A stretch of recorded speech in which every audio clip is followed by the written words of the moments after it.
नमस्ते, राम राम।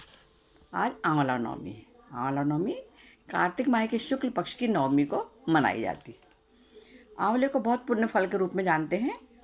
धर्म ग्रंथ के अनुसार आंवला नवमी के दिन आंवले के पेड़ पर भगवान विष्णु एवं शिव जी वास करते हैं, इसलिए आज के दिन आंवले की पूजा की जाती है। इसकी कहानी है, किसी समय में काशी नगर में एक व्यापारी रहता था और उसकी पत्नी साथ में रहती थी। वो लोग बहुत सुखी थे, अच्छे से रहते थे, पर उनकी कोई संतान नहीं थी। इसलिए व्यापारी तो दुखी था, पर पत्नी बहुत दुखी रहती थी।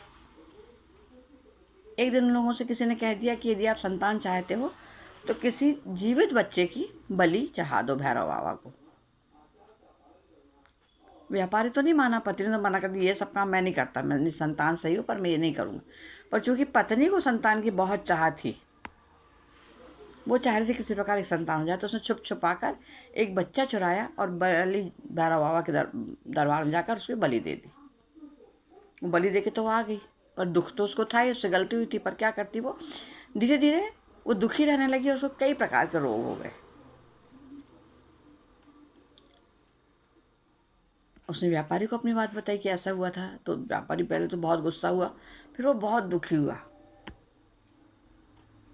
बहुत उसको रंज हुआ कि अपन ने कितना बड़ी गलती कर ली, अपन क्या करते हैं ना, कैसा हो गया अपन से।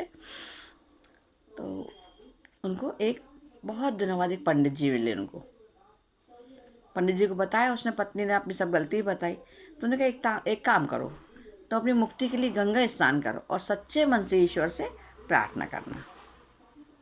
हमेशा ऐसा करती रहना जब तक तुम हो इसमें तुम्हारे रोग से मुक्त ना हो जाओ।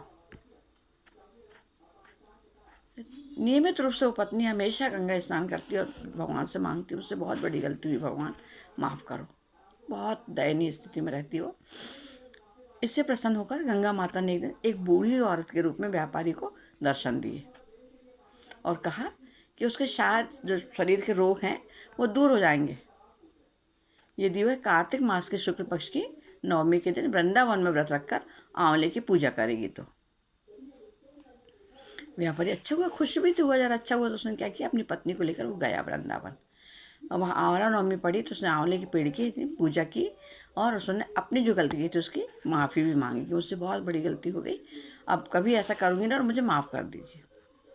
ऐसा कहते हुए स्वस्थ हो गई और उसको भगवान ने एक संतान भी दी, एक संतान सुख की प्राप्ति भी हुई। तो भगवान ने जैसे उसके ऊपर कृपा करी, वैसे अपन सबके ऊपर भी करे और सब जन अपन सुखी रहे। नमस्ते, राम राम, धन्यवाद।